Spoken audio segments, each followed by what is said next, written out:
e todas. Para quem ainda não me conhece, chamo-me Célia Lopes. Espero verdadeiramente que este vídeo vos encontre bem e cheio de energia. Bem, no vídeo de hoje vou dar então sequência a alguns conceitos introdutórios, mais uma vez de teoria geral do direito civil, iniciados no último vídeo. Vou então assim falar de noção de frutos, benfeitorias, prestações e, por fim, património. Sem mais delongas, vamos lá começar. Bem, em relação ao primeiro ponto deste vídeo, que é a noção de frutos, temos assim, por noção de frutos, tudo o que uma coisa produz periodicamente, sem prejuízo da sua substância. É tudo o que nasce e renasce de uma coisa, conforme estatui o artigo 202 do Código Civil. Os produtos são assim coisas que, sem caráter de periodicidade, podem ser destacadas de outras coisas principais sem prejuízo da sua substância. Os frutos classificam-se assim, nos termos do artigo 212, número 2 do Código Civil, em frutos naturais, que são aqueles que provêm diretamente da coisa, quer por efeitos das forças da natureza, quer por ação do homem em conjunto com estas. Por outro lado, temos os frutos civis, que são rendas ou interesses que a coisa produz em consequência de uma relação jurídica.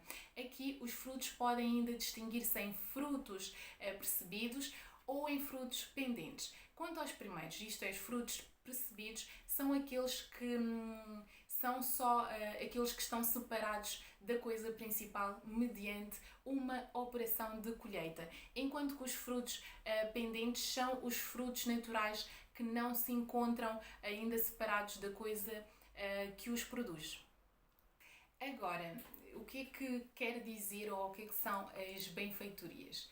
Bem, as benfeitorias são todas as despesas para conservação ou melhoramento de alguma coisa, conforme o artigo 216, número 1 do Código Civil. Assim, respeitam tanto as coisas móveis como coisas imóveis e dividem-se por três categorias que o artigo 206, número 2 e número 3 do Código Civil complementam e definem. Por um lado, temos as benfeitorias necessárias, por outro, temos as benfeitorias úteis e, por outro, as benfeitorias voluntárias. Portanto, quanto ao primeiro ponto das benfeitorias necessárias, quando têm por fim evitar a perda, deterioração ou então destruição da coisa, são denominadas por benfeitorias necessárias. Portanto, as benfeitorias úteis são as que, não sendo indispensáveis para a sua conservação, lhe aumentam o valor.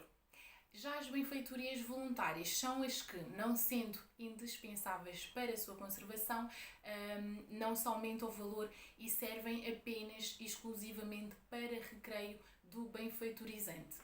Agora, estas benfeitorias visam unicamente a satisfação ou então recreio de quem as realiza e tornam o bem assim mais agradável para quem dele desfruta. O regime das benfeitorias varia consoante a modalidade que cada uma dessas merece e importa. Assim, o Instituto da Posse distingue muito significativamente no seu regime as diferenças relativas então aos diversos tipos de benfeitorias. No que diz respeito às benfeitorias necessárias, o possuidor aqui de um bem de uma ou má-fé tem sempre o direito de ser indemnizado pelas benfeitorias que haja realizado nesse bem, conforme o artigo 1273, número 1 e 2 do Código Civil. Agora, passamos para a matéria das prestações. Afinal, o que são prestações? Bem, toda a conduta humana a que o sujeito da relação jurídica está adscrito nos termos do artigo 397 do Código Civil. São consideradas prestações e são um objeto típico das relações obrigacionais.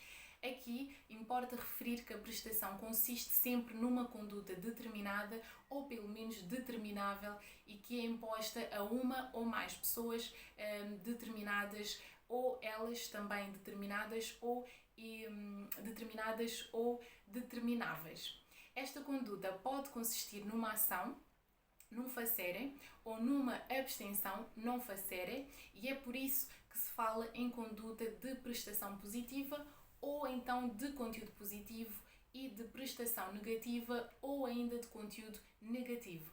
Aqui distingue-se ainda a prestação instantânea e prestação duradoura. Aqui, presta-se o foco ao modo como se realiza a prestação. Portanto, o comportamento que é devido se esgota num só momento. Quando o comportamento que é devido se esgota num só momento, estamos então perante uma prestação instantânea. Se, pelo contrário, a prestação se consubstancia em condutas que se prolongam no tempo, diz-se prestação duradoura, podendo ainda distinguir-se em prestação duradoura contínua, ou seja, o cumprimento da prestação prolonga-se ininterruptamente por um período de tempo indeterminado, ou prestação duradoura de ato sucessivo, a conduta do devedor não é ininterrupta, consistindo assim em ato que se repetem sucessiva e periodicamente. Por um lado temos a prestação de facto e por outro a prestação de coisa. Quanto ao primeiro, a prestação de facto é aquela que consiste apenas numa conduta do devedor e não se refere e nem se esgota em si mesma. Enquanto que a prestação de coisa é quando do devedor se reporta uma certa coisa e essa que nos parece, portanto, um objeto da própria prestação. Bem, agora passamos para a matéria de noção de património. E o que é isto de património? Acontece que muitas vezes falamos de património de forma geral, de forma global, mas deve-se ter em vista o conjunto de relações jurídicas ativas e passivas avaliáveis em dinheiro de que uma pessoa é titular. Portanto, trata-se do conjunto de relações jurídicas e não se trata de um conjunto de imóveis, móveis, créditos ou de outros direitos patrimoniais, porque as coisas móveis não são entidades do mesmo tipo dos créditos ou ainda de outros direitos. Aqui o património é integrado por direitos sobre as coisas, direitos de crédito, obrigações e outros direitos patrimoniais. Portanto, não fazem parte do património certas realidades, como é óbvio, suscetíveis de ter relevância para a vida económica das pessoas, mas que não são relações jurídicas existentes, sendo antes meras fontes de rendimentos futuros. E por fim, ainda importa sublinhar que só fazem parte do património as relações jurídicas suscetíveis de avaliação pecuniária. E esta pecuniariedade pode resultar do valor de troca do direito por este ser alienável mediante uma contraprestação ou ainda do valor de uso traduzido em direito, não sendo assim permutável, proporcionar o gozo de um bem material ou ideal que só se obtém mediante uma despesa. E é a esta noção que se refere então o artigo 2030, número 2 do Código Civil, ao explicitar, ao definir herdeiro como aquele que sucede na totalidade ou numa cota do património do falecido. Fala-se ainda muitas vezes de património para designar o chamado património bruto ou ainda o património ilíquido. Aqui tem-se então em conta o conjunto de direitos avaliáveis em dinheiro pertencentes a uma pessoa, abstraindo, portanto, das obrigações. Mas, em sentido restrito, podemos designar património o chamado património líquido, isto é, o saldo patrimonial. Aqui o património distingue-se facilmente da esfera jurídica e é esta a totalidade das relações jurídicas de que uma pessoa é sujeito. Abrange assim o património e os direitos e obrigações não avaliáveis em dinheiro. Isto, por exemplo, pessoais, occenso e encabeçadas na pessoa. O conceito de património traduz ainda soma ou conjunto das relações jurídicas avaliáveis em dinheiro pertencentes a uma pessoa e não se trata de um objeto jurídico único ou universalidade. Dito isto, passamos para o ponto então do fenómeno da autonomia patrimonial ou separação de patrimónios que está incluído nesta matéria. E na esfera jurídica de uma pessoa existente, normalmente apenas um património. Portanto, em certos casos existem seremos forçados a concluir existir na totalidade do mesmo sujeito, além do seu património geral, um conjunto de relações patrimoniais submetido a um tratamento jurídico particular, tal como se fosse de uma pessoa diversa, e então estaremos perante um património autónomo ou separado. Agora, se o património tem como função principal responder pelas dívidas do seu titular, então estamos perante uma função principal que é de responder pelas dívidas do seu, que é então no caso tem um caráter, um critério mais adequado, aliás, para caracterizar a separação de patrimónios, e deve ser o da existência de um tratamento jurídico particular em matéria da responsabilidade por dívidas. Agora, o património autónomo ou separado será ainda aquele que responde por dívidas próprias. Isto significa que só responde e responde só por ele por certas dívidas. Dito isto, passamos para a figura do património coletivo. Aqui temos, por hipótese, a autonomia patrimonial existente na totalidade do mesmo sujeito, duas ou mais massas patrimoniais separadas.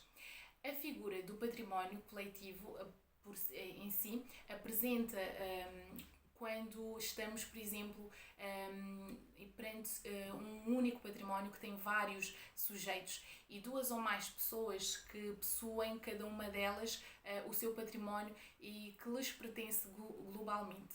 Aqui, o património coletivo não pode ser confundido com a compropriedade ou ainda propriedade em comum. Porquê? Porque na propriedade em comum ou compropriedade existe uma figura de precedência romanística e estamos perante uma comunhão por cotas ideais, isto é, cada comproprietário ou consorte tem direito a uma cota ideal ou fração do objeto comum. O património coletivo pertence assim em bloco globalmente ou ao conjunto de pessoas correspondente e são individualmente, portanto, individualmente nenhum dos sujeitos tem direito a qualquer cota ou fração. O direito aqui sobre a massa patrimonial em causa cabe ao grupo no seu conjunto, daí que nenhum dos membros da coletividade titular do património coletivo possa alienar uma cota desse património ou possa ainda requerer a divisão enquanto não se determinar a causa geradora do surgimento do património coletivo. E chegamos ao fim de mais um vídeo. Espero verdadeiramente que este vídeo vos seja útil, que tirem proveito. Já sabem, não se esqueçam, se ainda não subscreveram ao canal, de fazê-lo, de ativarem o sininho de forma a receberem todas as notificações e estarem a par do mundo jurídico e, claro, também de partilharem com os vossos amigos ou aqueles que considerem que precisam deste conteúdo. Vemo-nos no próximo vídeo. Fiquem bem!